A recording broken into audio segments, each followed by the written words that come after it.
देखिए, हमारे तो 7 गारंटी हमने डिक्लेयर की है। उस 7 गारंटी में आप सबको मालूम होगा कि हमारा सबसे पहला मुद्दा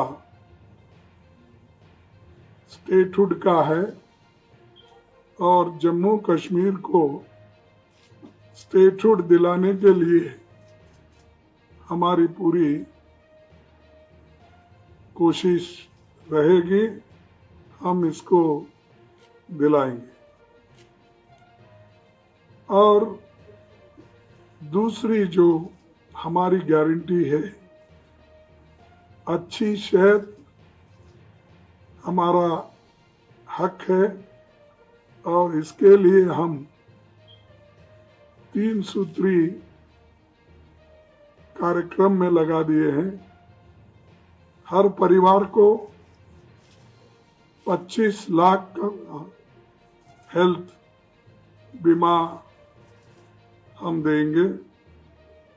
30 मिनट में सस्ती हेल्थ सर्विस और हर तहसील मोबाइल क्लिनिक, हर जिले में सुपर स्पेशलिटी अस्पताल हमारा टारगेट है। और चौथा, महिला सम्मान हमारा वो भी एक बहुत बड़ा कार्यक्रम है। घर की मुखिया को हर महीने 3,000 रुपए देने का हमारा वायदा है और स्वयं सहायता समूहों को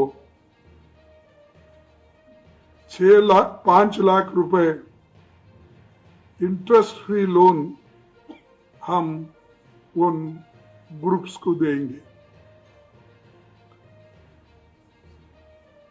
चौथा जो है, कश्मीरी पंडितों का एक जो हक है और जिसको मनमोहन सिंह जी ने एक योजना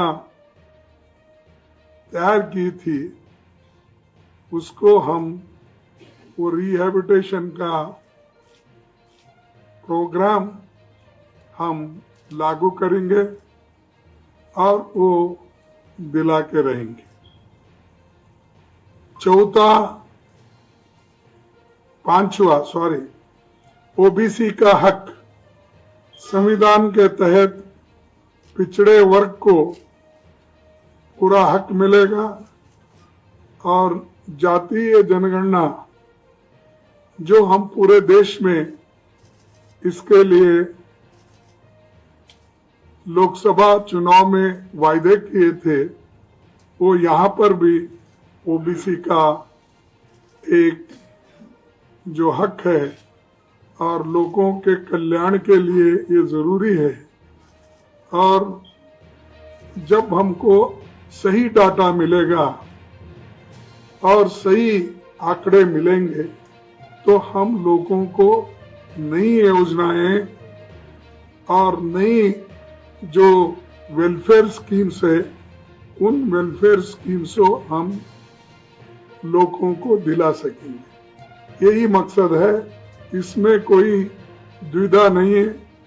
कोई चंद लोग अफवाह उठाते हैं कि ये लोग जाति के नाम पे देश तोड़ना चाहते हैं, उसके नाम पे तोड़ना चाहते हैं और ये झूठ बोलते फिरते। ये बीजेपी के लोग प्रचार बहुत करते हैं ऐसा, और खास करके इसमें सबसे ऐसा प्रचार करने में हमारे होम मिनिस्टर बहुत मशहूर है। बोलते तो पहले बहुत बड़ी बड़ी बातें, बाद में बोलते नहीं ये इलेक्शन के जुमले थे, हमने बोल दिया। तो हमारे जुमले नहीं, हम सही ढंग से इसको लागू करने का एक हमारा मुद्दा है और हमारा फर्म डिसीजन है। इसीलिए ये जो ओबीसी का जो हक है उनको देने के लिए हम लोग तैयार हैं। और छठा हमारा नौकरी हमारा हक। देखिए ये 1 लाख नौकरी खाली है, तो 1 लाख नौकरी हम इमीडिएटली इसको देंगे, नोटिफाई करेंगे और लोगों को ये भरोसा दिलाएंगे कि हम आने के बाद काम करने वाले हैं, हम कहेंगे। और इसके अलावा भी जो नौकरियां आगे तैयार करना है उसके लिए भी हम पूरी कोशिश करेंगे। लेकिन बीजेपी का कहना है कि हम 5 लाख नौकरियां नहीं देंगे। अरे वही 5 लाख नौकरियां अब बोल रहे देंगे, आप तो 5 साल से आपकी गवर्नमेंट है, 10 साल से आपकी गवर्नमेंट है और यहाँ पर भी लेफ्टिनेंट गवर्नर एक चीफ मिनिस्टर से भी ज्यादा है। तो क्या क्यों नहीं हुआ फिर? जब हुकूमत आपके पास है, जब पूरे पावर्स आपके पास है, तो आप करें क्यों नहीं? आप चुनाव में अब बोल रहे हैं, क्या लोग इसको भरोसा करेंगे? यहाँ के युवा भरोसा करेंगे? और ऐसी झूठ बोलने की आवश्यकता क्या थी? आप करने वाले हैं तो ये पहले ही कर सकते थे। क्या चुनाव के लिए रखे थे क्या ये आंकड़ा 5 लाख देने का है? तो ये हमारे जो लोग यहाँ पर हुकूमत कर रहे हैं वो हमेशा झूठे वायदे करते हैं। जैसा कि एक इलेक्शन में 2-2, 3-3 झूठ बोल के वो आए। कभी 15 लाख का काले धन का झूठ बोला, कभी 2 करोड़ नौकरियां देने का झूठ बोला। अब ये 5 लाख का जो बोल रहे वो वैसा ही एक जुमला और झूठ है। और हमारे ये नौकरी हम इसलिए कर रहे हैं कि 65% वैकेंसीज जम्मू कश्मीर में है। वो वैकेंसी हम भरेंगे। उसके अलावा जहां जहां खाली वैकेंसीज होते हैं वो भी हम भर के दिखाएंगे। और बेरोजगारी यहाँ इतनी है, 35% बेरोजगारी जम्मू कश्मीर में है। क्यों इधर ध्यान उनका नहीं भटका? आज जो बात पर बोल रहे थे, आपको तो काफी समय था। आपने तो लेफ्टिनेंट गवर्नर को इतने पावर्स दिए हैं, शायद वो इतने पावर जमा कर इकट्ठा करके उनके हाथ में दिए हैं। फिर आप ये 1 महीने में कर सकते थे सारी चीजें, आपने नहीं किया। और हम ये जरूर करके दिखाएंगे। हमारा अनाज हमारा हक है, ये 7वीं गारंटी।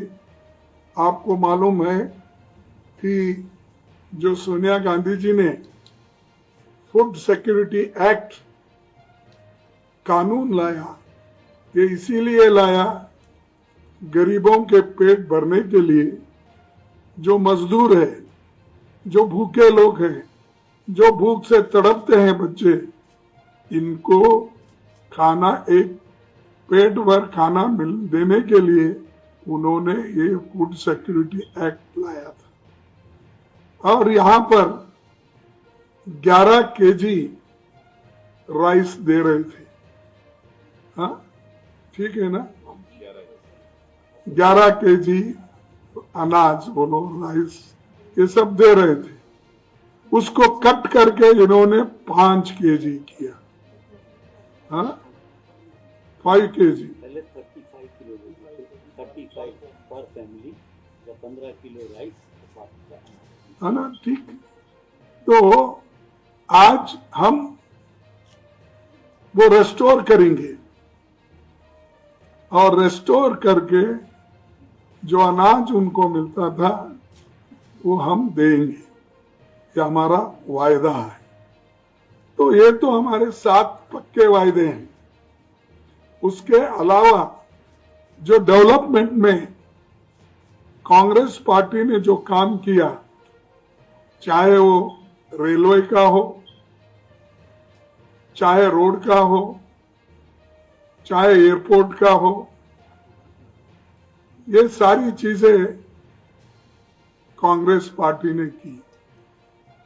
लेकिन अब हमेशा हर चीज को हमने किया, ये मोदी साहब बोलते हैं। उसके अलावा उन्होंने ये भी बोलते हैं शांति समृद्धि सब हमारे वक्त आया है, और बाकी फिर भी आपका जो क्लेम है बहुत शांति का, दूसरे जगह फिर घटनाएं क्यों हो रही?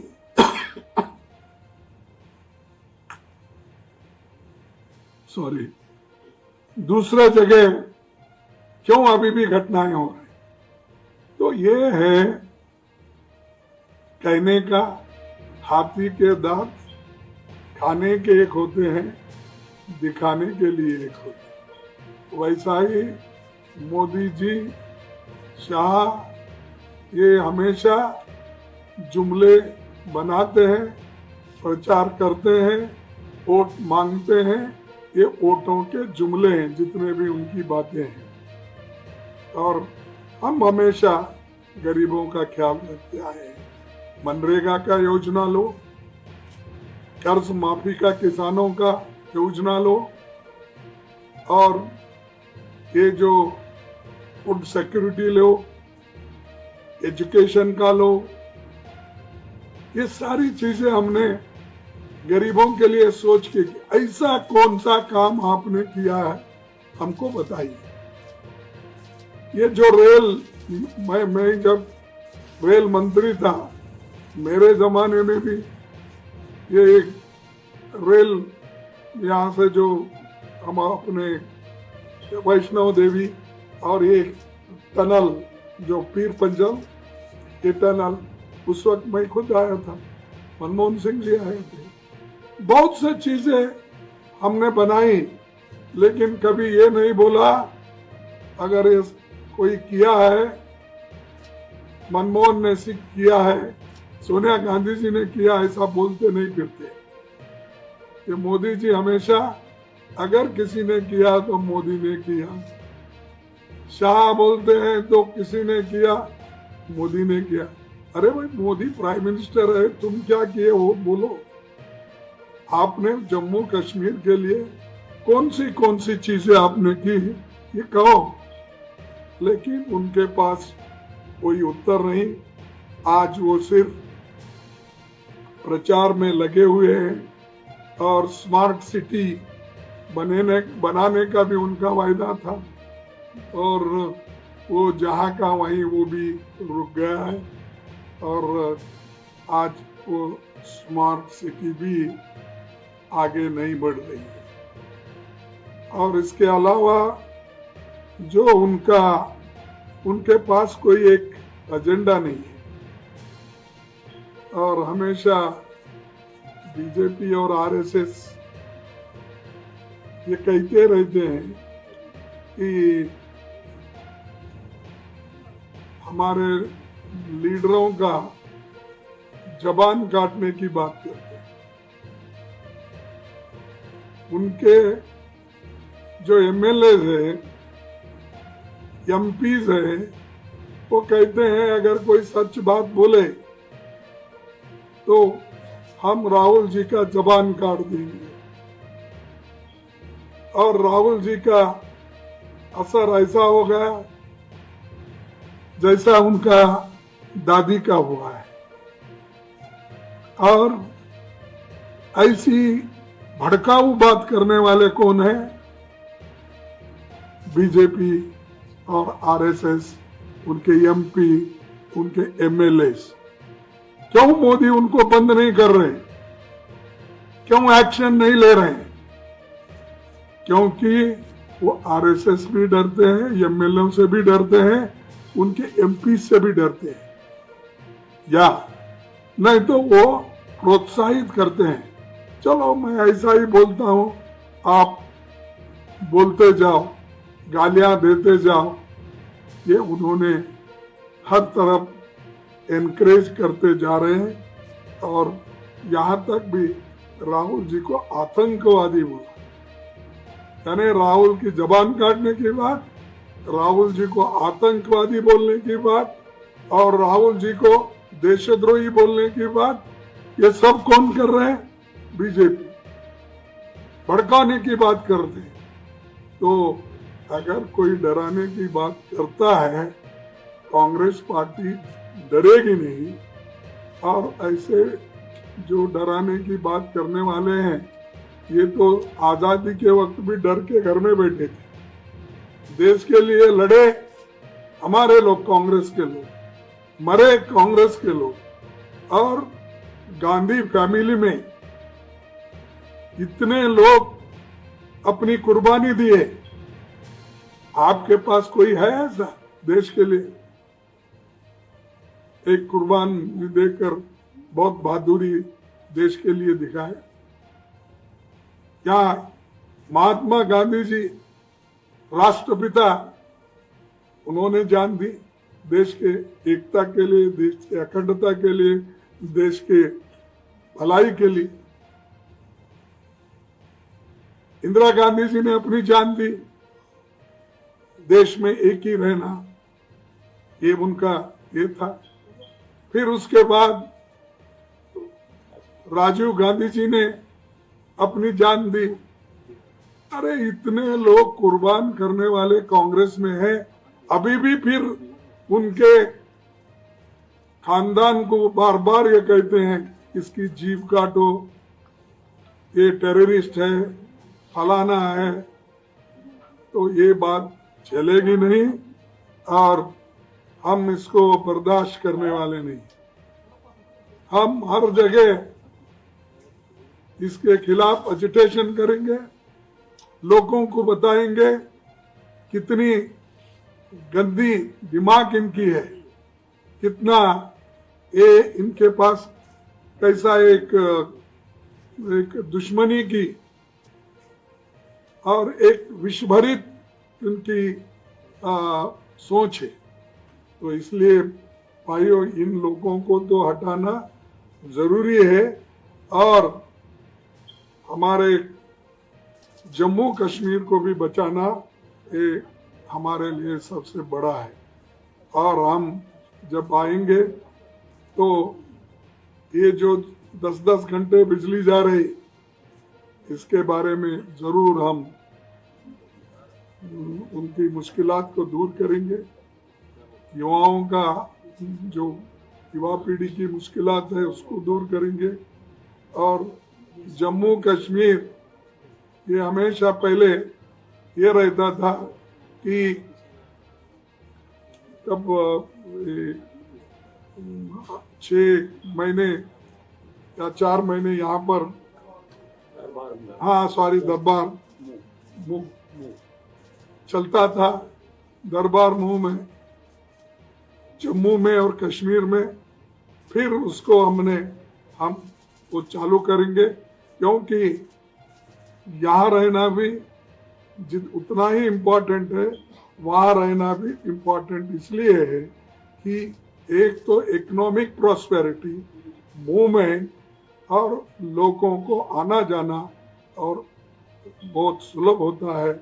इसीलिए ये काम भी हम कर रहे हैं, करेंगे।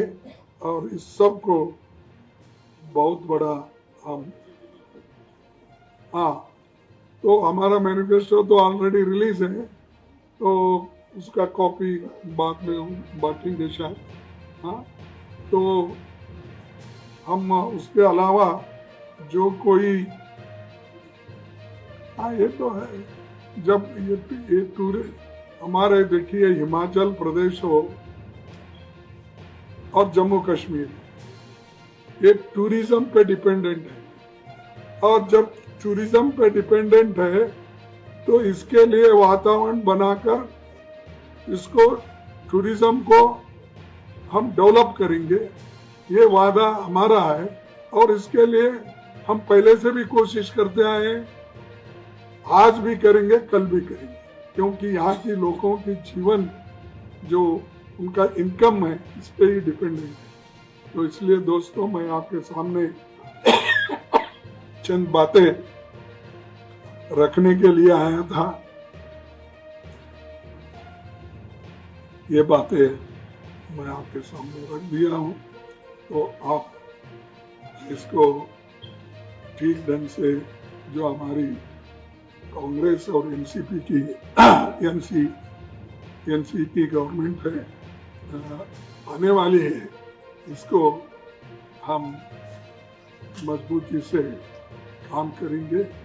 और ये एनसी और कांग्रेस पहले जो चरण में इलेक्शन हुआ वो ठीक हुआ, उसमें भी काफी हमको आशा है कि एनसी को और कांग्रेस को बड़े सीट मिलेंगे। और उसी के साथ ही अब जो चलने वाले सेकेंड थर्ड फेज है उसमें भी हम कामयाब होंगे, और लोगों का हमेशा के लिए ये कहना है कि भाई कांग्रेस और एनसीपी ये दोनों मिलके जीतेंगे, अच्छी सरकार चलाएंगे, और कोई भेदभाव सरकार नहीं होगा। ये सरकार जो होगा निष्पक्षपात और सबको लेके चलने की सरकार होगी, ये हमारा कहने का है। तो आपका भी मैं मदद चाहता हूँ कि आप भी कोशिश करके हमारे जो मोदी जी बोले, शाह बोले, ये पाकिस्तान के बारे में और कांग्रेस पार्टी इनका एजेंडा है पाकिस्तान के मिलके उनके साथ जाने का या उनकी बात सुनने की बात वो कहते हैं, ये सब झूठ है। और इशू को डाइवर्ट, मैं पूछता हूँ आपसे भी और उनसे भी, आप यहाँ पर 10 साल से हुकूमत है केंद्र में, आपका लेफ्टिनेंट गवर्नर यहाँ है, जो वायदे पहले किए थे, काम करने का वायदे किए थे, और क्यों नहीं किए? तुम पाकिस्तान की बात कर रहे, हम तो बिरयानी खाने नहीं गए थे, हम तो उसको गले लगाने नहीं गए थे, गले आप लगाए और दोष हमको दे रहे। हम वो, हमारे पास एक कहावत है, वो अच्छा नहीं दिखता बोलने से, तो क्योंकि हमारे इंडिया के साथ तो बहुत पैट्रियोटिज्म की बात करते हैं, लेकिन हमारे पास कहावत है, वो बोलूंगा, चलो बोलूंगा, मोहब्बत हमारे साथ, शादी पाकिस्तान के साथ है उनकी। अरे नया क्यों नहीं करे फिर? अरे आप करने वाले हैं, आपके हाथ में है, करे क्यों नहीं? हम पूछ रहे हैं, आप इलेक्शन में क्यों बोल रहे हो? तो आप खुद करते नहीं हो, जब हम ये सवाल उठाते हैं तब बोलते हैं हम करने वाले। तो इसका मकसद ये है कि आपके पास आपकी मंशा अलग है, बोलना एक, करना एक। जब हुकूमत आपके पास है, सब सारे चीजें आपके पास है, जब मेजॉरिटी आपके साथ थी, 2/3 मेजॉरिटी से ज्यादा थी, अब तो माइनॉरिटी गवर्नमेंट है, क्यों नहीं किए? तो ये अगर हमारी गवर्नमेंट आई, ये तो देखिए। और एक बात मैं बोलता हूँ, कभी किसी हमारे देश में यूनियन टेरिटरी को स्टेटहुड बनाया, लेकिन स्टेटहुड को यूनियन टेरिटरी किसी ने नहीं बनाया। जब आप ले लो हिमाचल का ले उदाहरण, तो यहां तो तुम उल्टा करके फिर सीधा करने आ रहे हैं, और जो तुम्हारे पास अब ताकत है, वो ताकत रखते हुए आप दूसरों को बोल रहे हम करेंगे, हम पहले ही बोले तो करना था, ये हम बोलने की नौबत नहीं आती थी। और आप लोगों को सोच के, ऐसा सोच के भी उनकी बातों को लेना नहीं था।